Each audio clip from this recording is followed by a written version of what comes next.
Hey, I'm Ryan Dossie, and today I'm joined by Tony Micheal, and we're going to talk about how on 2,500 pieces of mail, he got one deal that they made $47,000 on. They landed a listing that they're going to make $10K on, and they've got a third deal that might be a six-figure payday. Some mistakes, some lessons were learned that we're going to chat about. Let's dive right in.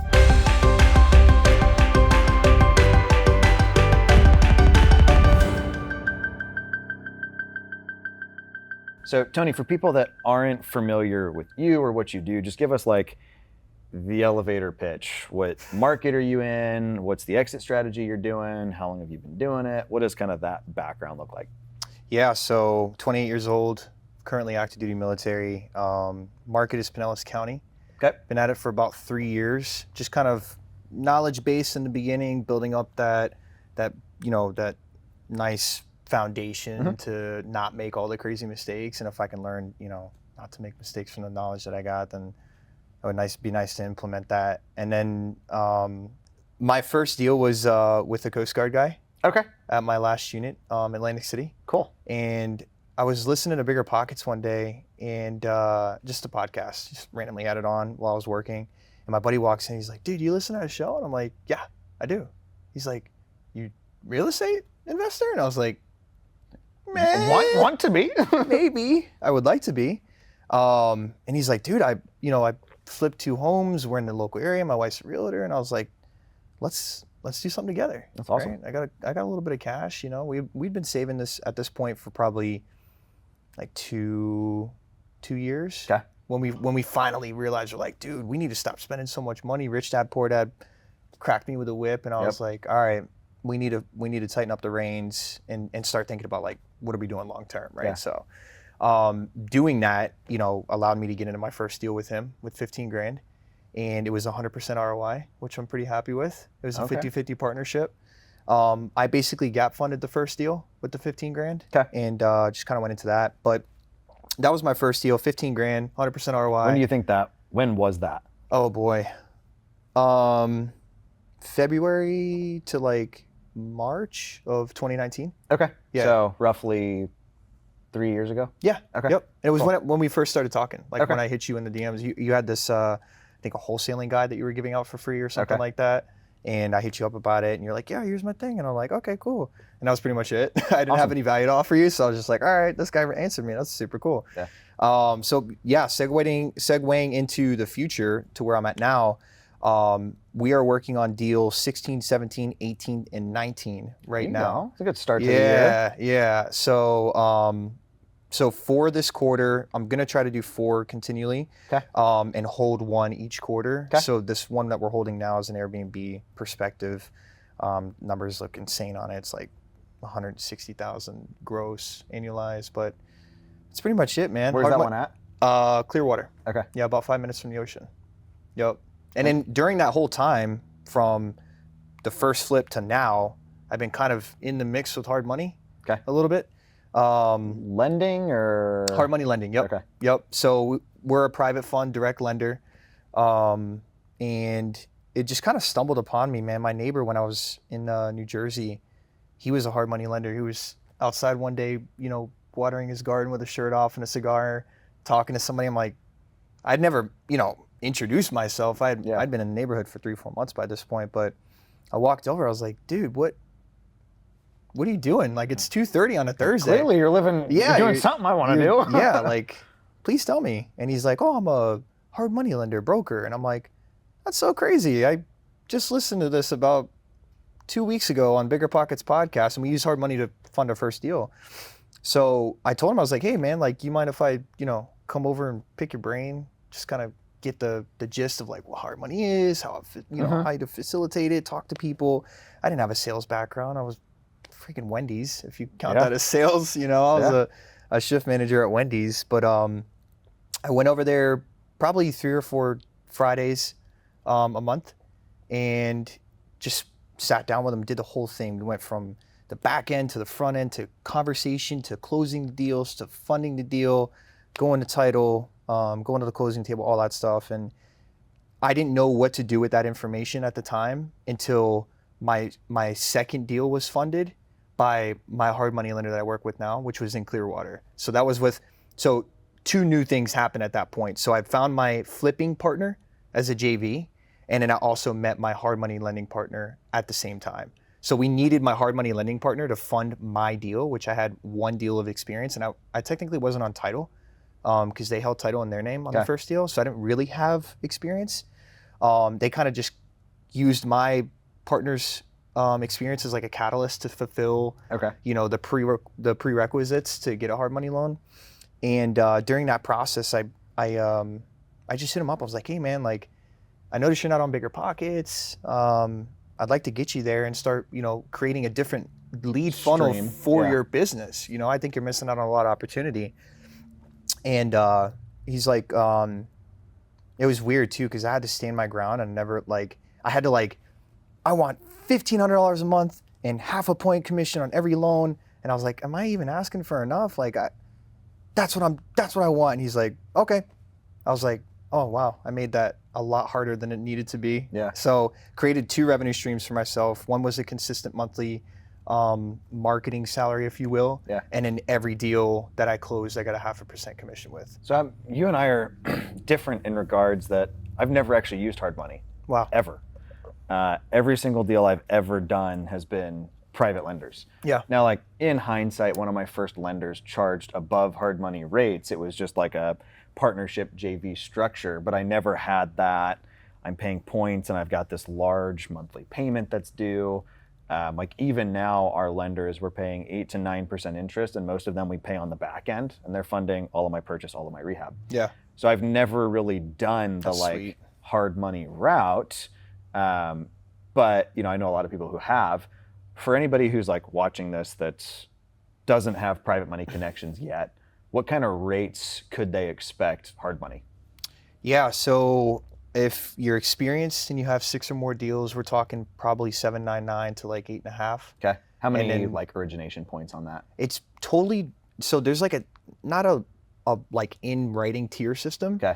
It's kind of like how we need to finagle the deal to make it work for you. Okay. And we still eat at the same time, but anywhere from 1 to 3 points is what we usually charge on a loan. Okay. So if you're doing $1 million deal, I'm not going to charge you 3 points. I'm going to charge you 1. Got it.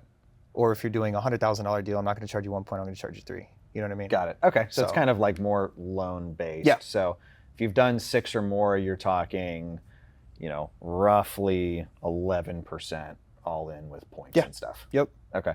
If somebody's like brand new, Tony, I've never done a deal before, but I've got a great deal. Yeah. I'm sure theirs isn't as pretty, but what does that look like? So you're looking at, you gotta have liquid for sure. Okay. So you're looking at 20 to 25% down on the purchase price. Okay. We normally fund 100% of the rehab. Okay. If it stays at or below a threshold of 75% loan to value, which is typically a good deal on paper. Mm-hmm. And if it's not meeting that criteria, well, you probably should check your numbers, and it might not be a good deal for you, or it might not be a flip.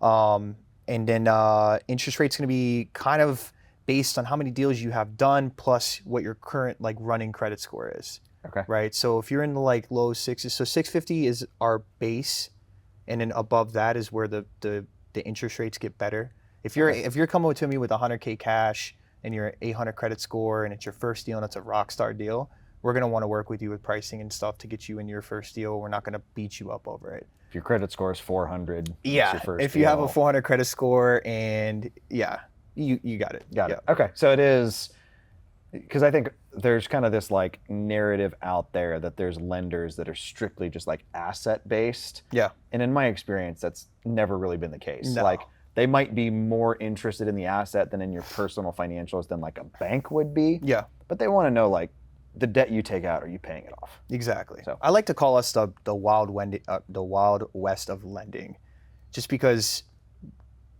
the utility of a hard money lender and the ability to just kind of like do weird things with the loan to make it fit for you and what your deal is. It's unique in a sense that, like you said earlier, we don't have, our only prerequisites is an LLC, 650 credit score, and then 20% to put down on the property. We don't look at your taxes, W-2s, P&Ls, all the stuff that a normal bank would want. Yeah. So. Very cool. So let's talk about this campaign you did. Yeah. So you did 2,500 pieces of mail through Ballpoint. Yep. Your list was pulled through Propstream, correct? Yep. Okay. Call Porter took your inbound calls, and CRM was Resimply. Yep. So like very similar to what you guys see me talk about.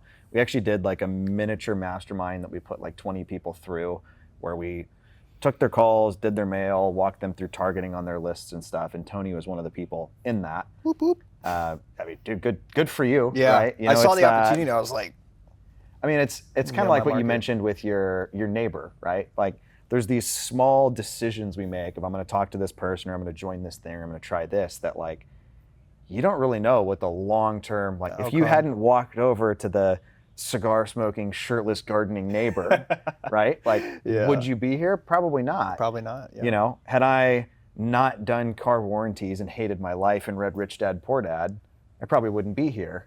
Had my wife not moved to Indianapolis for grad school, I'd probably be in real estate, but probably not at the level that I'm at. You know, there's kind of just these, like, Malcolm Gladwell talks about it in Outliers, but there's all these things that kind of make us end up where we're at. So I think that's interesting. So good for you for jumping at the opportunity. But you did 2,500 pieces of mail in kind of Tampa-ish area. Yeah. What did you get out of that? Like how many calls? What did the workflow look like? So not having been on that receiving end of the systems, my systems are very different. As uniquely word of mouth and off market, right? This was your first like direct to seller campaign, right? Yep. So there was a large learning curve for me as well, which I'm glad I took, the reins on, because now I can implement that into my business structure on top of what I already had before, and then the deal flow is a lot better, right? So instead of doing 2 deals, normally we're doing 5 now. But the whole process was pretty great, man, because I'm still active duty military, so I don't have the leisure of taking, if a seller wants to sell their house and they call me and I'm like on a helicopter, like rescuing something, you know what I mean? Like, oh, hang on, let me take this call. No, so Call Porter did an amazing job with the intake, answered the base questions that I would want to know if I was purchasing something. And then the CRM was great too, because you have the recording and stuff. And I think we ended up getting like 61 calls off of 2,500. Okay, that's solid. Yeah, we typically tell people rate. Like 1 to 1.5% is what they should expect. Yeah. So my like explanation on it is if you do, 2,000 pieces, you're probably going to get 30 calls. Yeah. And then we see it go like a third. So a third of them are going to say, "Don't talk to me again," and not often that nice. Yeah. The second third are going to say, "I'm interested, come out, make me an offer." And then the other third are like, "I want to sell, but I have tenants," or you got to kind of like, we call those, I abbreviate it to FU, which it should probably just be abbreviated differently. But our follow-ups is the other like third there. So that's normally what we see. So the fact that you got like twice that is awesome. I think it ended up being like a 2.1, 2.2-ish% response rate, which is people awesome. say, you can't find deals right now, or the market's too hot. Or, I beg to differ. It's that what story are you telling yourself? Bit of, I feel like if you're out there looking for opportunities, you find them. If you're like, there aren't any, well, you're not gonna go talk to the shirtless guy smoking the cigar and ask him how he does what he does, right? So on that like 60 people that called, like that's a decent bit of lead flow. What did you run into? What did you see? Any challenges or problems with that? Yeah, so had I known what the end game for the direct mail campaign would have been, I probably wouldn't have targeted such a hot market. Okay. But it taught me a lot of things, because everyone wants Zillow pricing, the Zestimate pricing on their house. So I had to come up with a negotiation tactic where I basically reverse negotiated the deal with the seller, letting them do the work and me ask the questions. So like, hey, why do you think you deserve Zestimate, right? Of course, a lot of the houses that we were targeting weren't updated homes. They were still, the majority of the houses are built from like 1950 to early 2000s is what we're targeting, right? So the majority of the houses that we were going after needed a full rehab.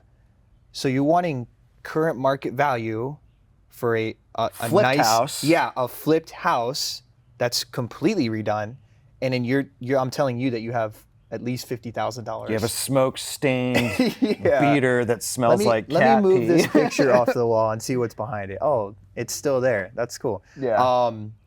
So that was great for my learning because I'd never been into that position before. So it kind of forced me to learn, like, hey, I want to buy your damn house. Just let me tell you why I need it for this price, Yeah. right?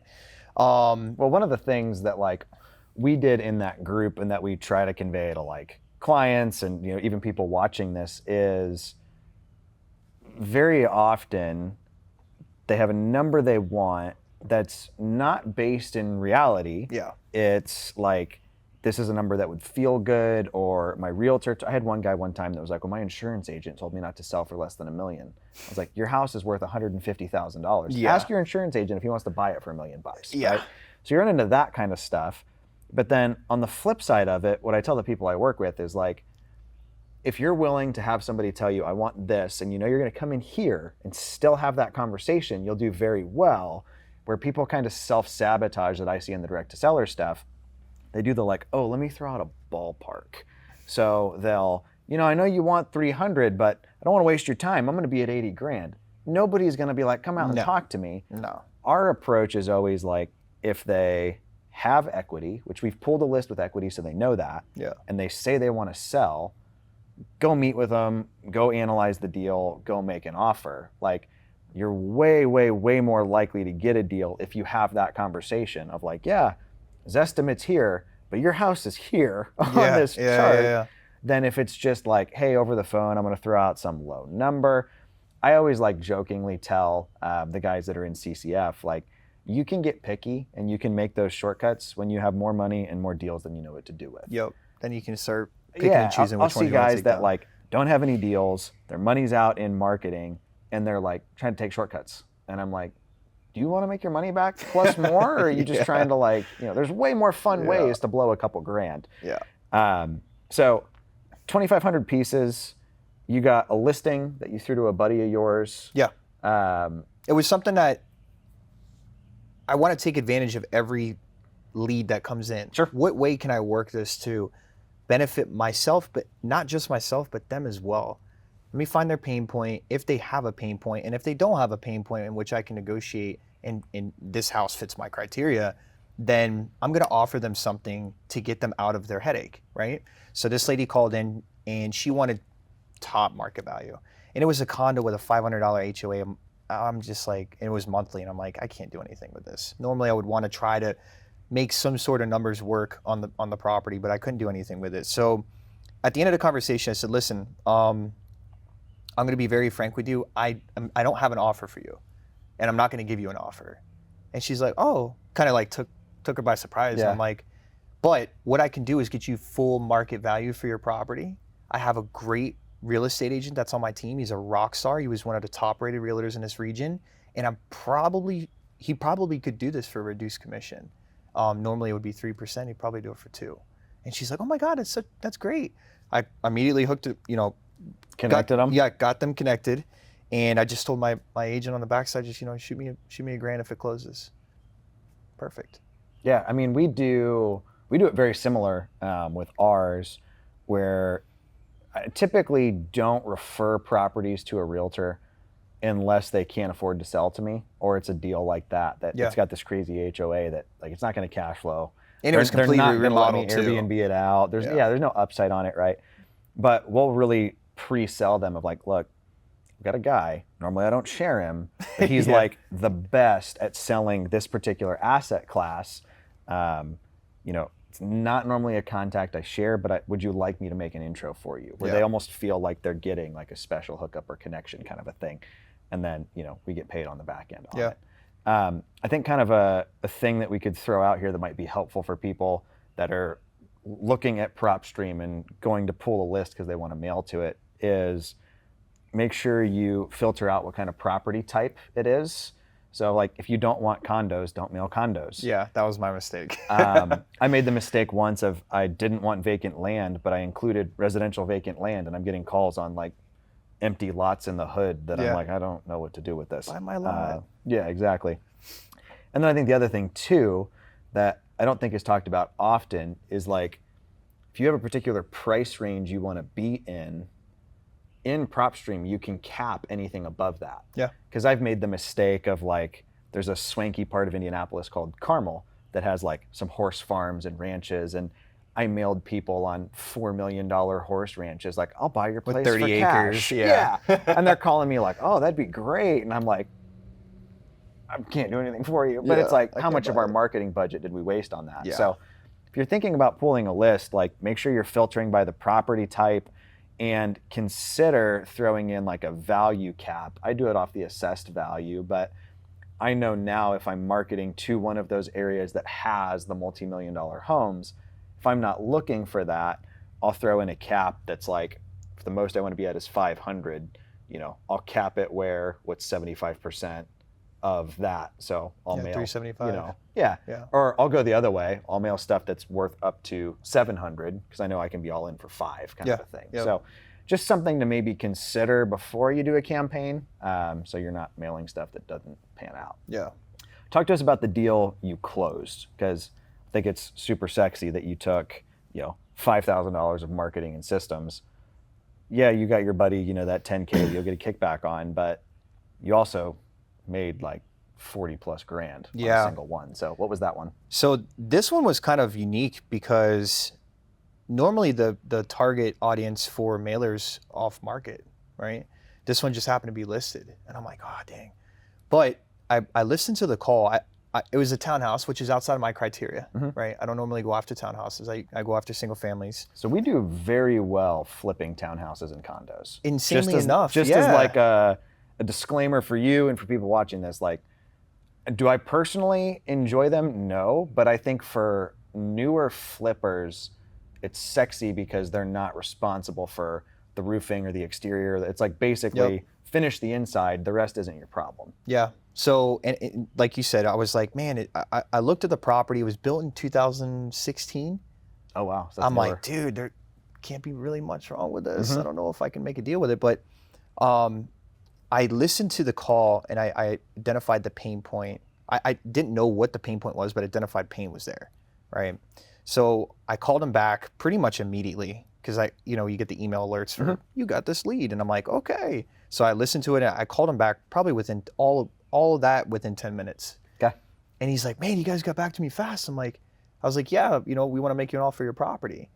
I see that you have it listed. And he was like, yeah, I got a lot of traffic on it, but nobody wants to pull the trigger. His listing looked terrible. It was flip phone photos. Oh yeah. Of like the kitchen sink and like not detailed enough, right? And the write-up was like 2 sentences long. Like, come buy townhouse. Yeah, come see this new townhouse done. So this went back to my old days when I used to flip mountain bikes. Okay. I used to target ads of mountain bikes where they had one photo or 2 photos. I did that with Guitar Gear back in the day. Yeah. Yeah. And very little description, bad photos. And I would I used 75% because I was in real estate at the time. Okay. This guitar pedals were $200. I'll pay $150. Yep. And then I'll take better pictures, copy and paste the description from online. That's hilarious. So I did that so same principles applied here, right? He had a great product, but it was being presented wrong. So I shot him an offer. I was like, look, I think he had it listed for $339, and I ended up getting the property under contract for $265. Okay. Amazing. Yeah. And I was like, well, there's my spread. Yeah. And this is like, I'm gonna buy this with hard money, and then I'm gonna stage it and put it right back on the market. And that's exactly what I did. Okay. The funny thing was, me being like an experienced flipper, you always get slapped with like something you do not think is gonna happen.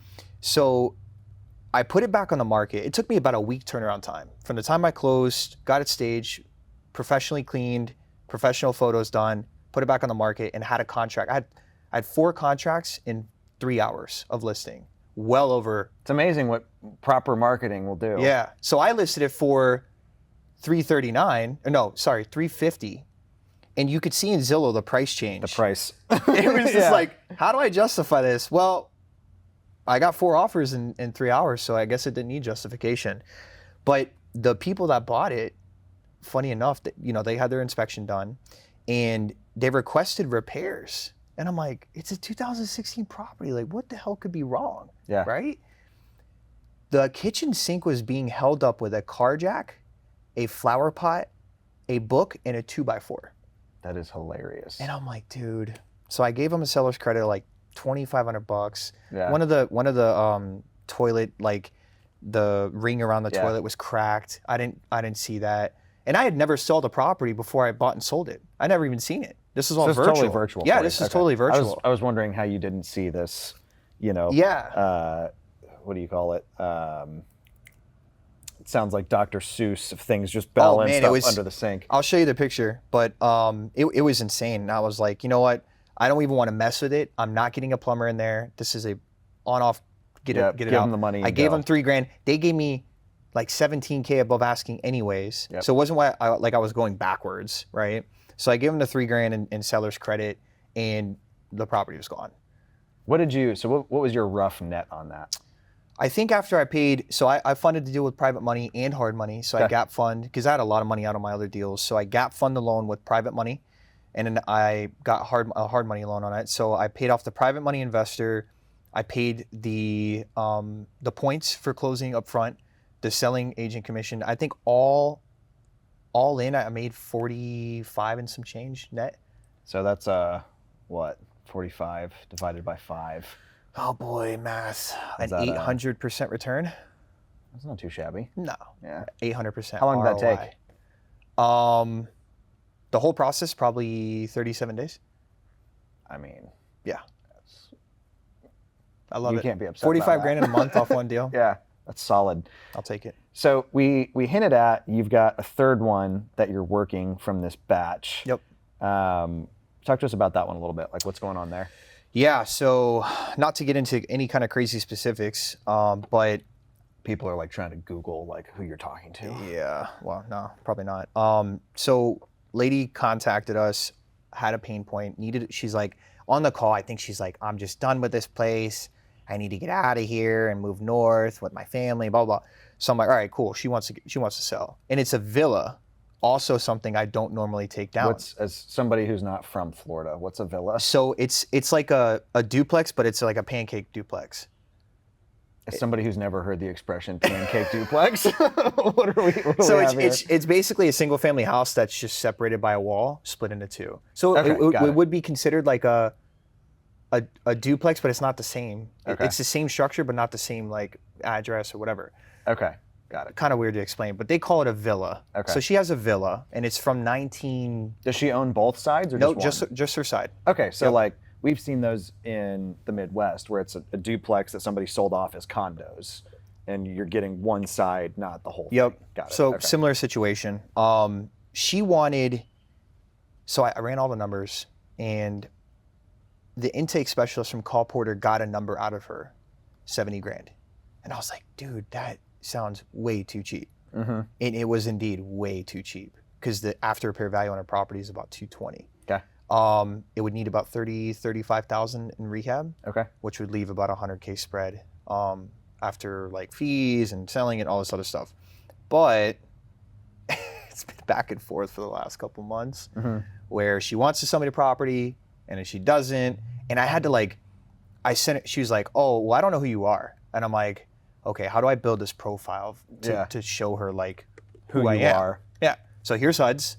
Here's a couple phone numbers from people that have purchased homes from me. Here's my Instagram. Here's my podcast. I'm not a fake person. Yep. We'll come to you in person. We'll go through the whole contract. She's like, okay, that works for me. Come Tuesday.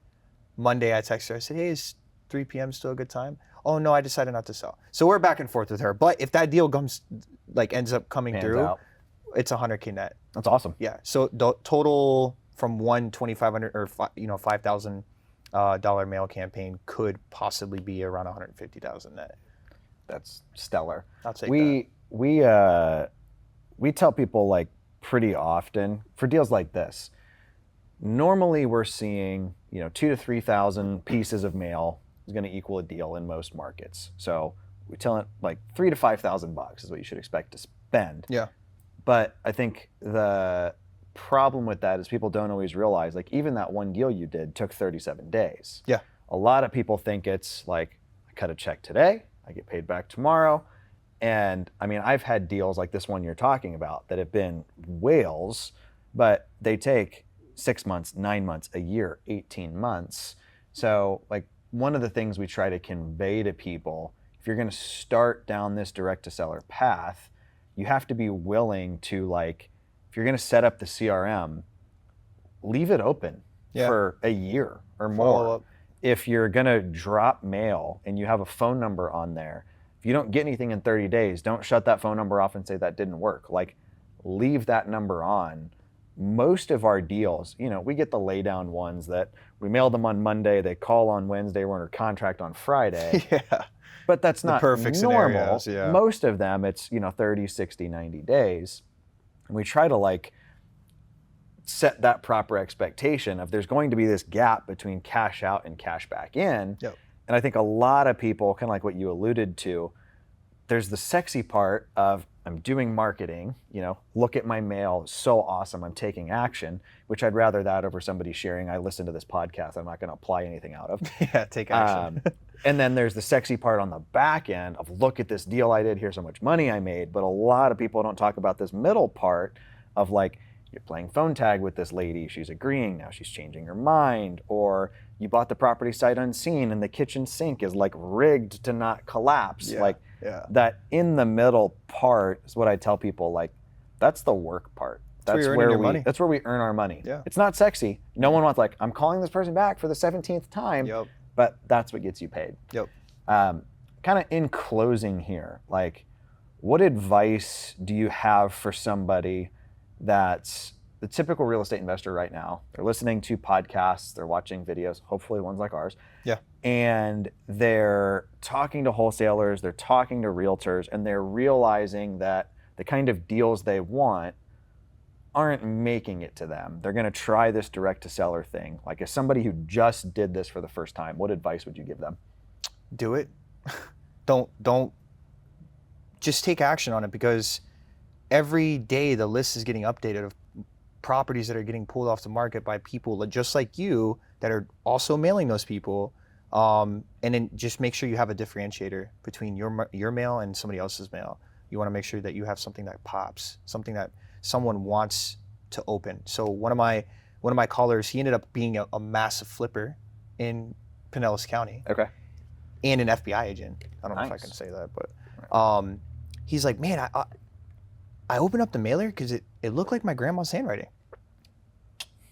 And I was like, that was the point. You're like, your grandmother did write that for you. And he tried to sell me one of his flips that he had in progress. He's like, "What? Listen, we got too many deals going on, blah, blah, blah." He wanted a little bit too high, but you just never know where you're going to get through the pipe. We had land deals that we were going to buy for $1 million, put a $2 million structure on it, and sell it for $4 million.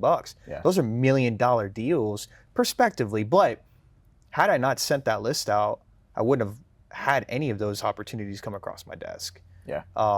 So yeah, just take action. Just do it. That's awesome. Set up a marketing budget. And then like we were discussing earlier, if you send 2,500 pieces of mail and you get a deal, and that deal nets you $10 or $20 or $30,000, and that front loads you for the next three marketing campaigns, you can come up with, after a certain amount of time, you can come up with, like, hey, I need to spend $5,000 a month in marketing to get a deal, which will net $10 or $15,000, whatever the deal may be. In my case, it was 45. You can pretty much just put that into play, and that's it. With follow up, and then you start building your systems around it, and then you start, hey, I want to do $1 million this year. Okay, well, we need to send it $20,000 in mail a month. You know that because you need all these deals. You back in that I spend X, I get Y. Yeah. So if I want to get 100K a year, how many deals is that? Exactly. And it truly does become almost like a marketing equation. One thing I just want to touch on that you mentioned in closing, a lot of people, I think, are afraid to mail properties that are on market, or they get the on the market and, hey, I can't do anything with this. So our approach to those is always, if they call and it's on market, first thing we say is, look, typically we don't buy listed properties unless you're willing to sell for substantially less than what you're listed for. Yeah. If so, I'm happy to talk to you. Is that something you're interested in? Typically if a property's listed and they're calling a sell my house for cash, realtor commissions, they don't think the person who listed it is doing their job. Yep. So there's something going on there. But then our second follow-up is always, are you under contract with them? Because if you are, we do have to move this conversation through them. Happy to make you an offer. It's going to be less than what they think you should sell for, but we can have that convo. The amount of times we'll see a property listed for here and then sell for here the day after it goes off market, like our approach, we don't remove properties that are currently on the MLS. We also don't remove properties that have sold recently. I'll hear a lot of people like, oh, if they haven't owned it for 5+ years, don't even mail them. I can't even count the number of deals I bought that somebody's owned for 6 months or a year that they tried to do a flip and they failed. Or they tried to rent it out and they got a hoarder who trashed the place and they realized this isn't for me. With it. So we don't cut properties that are on the market. We also don't exclude properties that have been bought or sold recently. The only time I'll do like exclude somebody that hasn't owned it for a long time is seniors. If somebody's in their 60s and they paid cash for their forever home, I'm not going to mail them just because they have equity. I'll mail them if they've been there for 10, 15 years kind of a thing. But otherwise, we don't really mess with that. Just to touch on one thing real quick. The seller of that, on the one I bought on market, he didn't disclose to me that, he didn't have to, but I asked him, I said, hey, why are you selling your property? He's like, oh man, it just gives me a bunch of headaches and I just want to be done with it and blah, blah, blah, blah, blah. Well, 2 days before closing, title makes me aware, or a couple days before closing, title makes me aware, like, hey, this is for closing Wednesday.